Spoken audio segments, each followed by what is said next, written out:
In today's video, I'm going to teach you how to set a default speaker on Windows 11. If your sound keeps coming out of the wrong device, or Windows switches between your monitor, headphones, and speakers, setting a default output will keep things consistent across your apps and games. Start by right-clicking the Start button on your taskbar and selecting Settings. This opens the main Windows settings panel where all your system preferences live. On the left side, click System, and then choose Sound. The Sound page is your central hub for audio, and we'll use it to tell Windows exactly where to send your audio. Under the Output section, click Choose Where to Play Sound. This area lists all the audio output devices Windows can currently see, like speakers connected to your PC, USB, or Bluetooth headsets, or even a monitor with built-in speakers. Select the speaker or headset you actually want to use. Choosing it here tells Windows to route sound to that device right now, which is great for quick changes. To make this choice stick as the default across your entire system, scroll down on the Sound page and click More Sound Settings.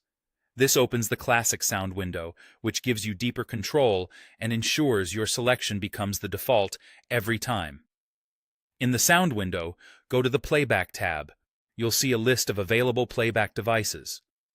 A green check mark indicates the device currently set as default. If you don't see your speaker in the list, it may be powered off, disconnected, or disabled, but assuming it's visible, find the device you want to make default. Right-click your speaker and choose Set as Default Device. You might also see an option called Set as Default Communications Device. That one specifically handles voice and call apps, but for general system audio, music, videos, games, Set as Default Device is the setting you want. After you click it, your chosen speaker should display the green check mark, confirming it's now the default for regular audio playback.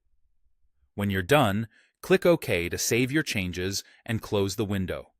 From this point on, Windows will send audio to your selected speaker by default, which helps avoid surprises when you plug in new devices or reconnect a headset. That's all there is to it. By using the Sound settings and the Classic Playback tab, you've set a reliable default so your audio goes exactly where you expect every time. Thanks for watching, and I hope this helps you enjoy a smoother, more consistent sound experience on Windows 11.